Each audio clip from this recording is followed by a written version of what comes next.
This is April of 1979, and I'm going after the Yankees. I want to get the Yankees. Actually, it was before April. It was early 79, and I went to see George Steinbrenner, and I wanted to get the rights for the Yankees. And it was kind of interesting because it actually wasn't very hard to negotiate for get coverage of the Yankee games. And so we come April, beginning of the season, and we launch the first event with the Red Sox. It's the first game. So we didn't have cable. I lived in, my husband and I lived in Ridgewood, New Jersey at the time. Cable hadn't gotten to Ridgewood yet, so we drove up to the Playboy Club in New Jersey where they had a satellite feed to watch this game. And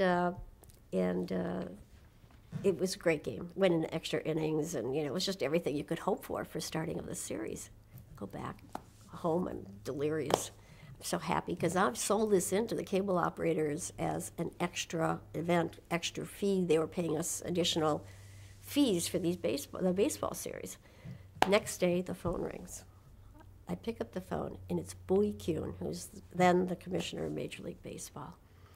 Miss Koplovitz, he said, I see you televised the Yankee game last night.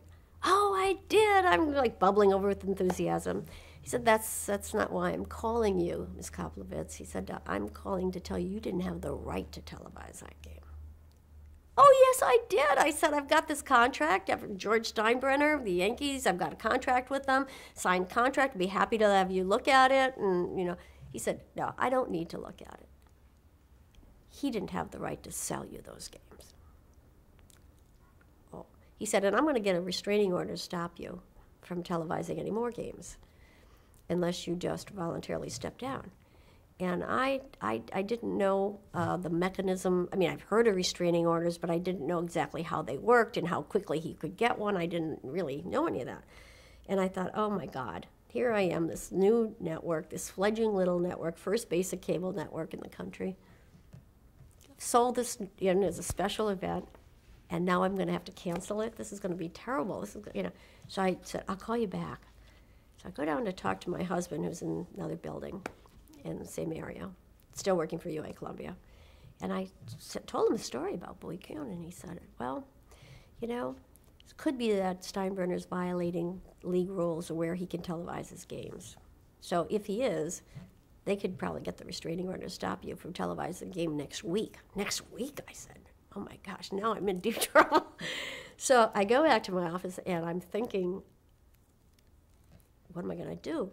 Meanwhile, unbeknownst to me at the time, Steinbrenner's calling Bob Rosencrantz and Joe Cohen. He's calling different people and saying, you've got to televise these games. He's really pushing hard on it. So I say to Bowie Kuhn, I say to him, call him back, and I said to him, I think people around the country really like to watch the Yankees. I think that, you should make an exception. I'm trying to convince him that this is the right thing to do. Not buying it. And I thought, oh my gosh. So I said, I'll tell you what, I'll trade you. Dead silence. Finally he says, trade me what? What are you talking about? And I said to him, I'll trade this Yankee contract for a Major League Baseball contract. And I'll televise the games of all the teams. Dead silence. I waited. Finally he said to me, I'll see you in my office tomorrow morning, Ms. Koplovitz. And that's how I traded the Yankees for Major League Baseball. And that was the beginning of really bringing these major league sporting events to cable.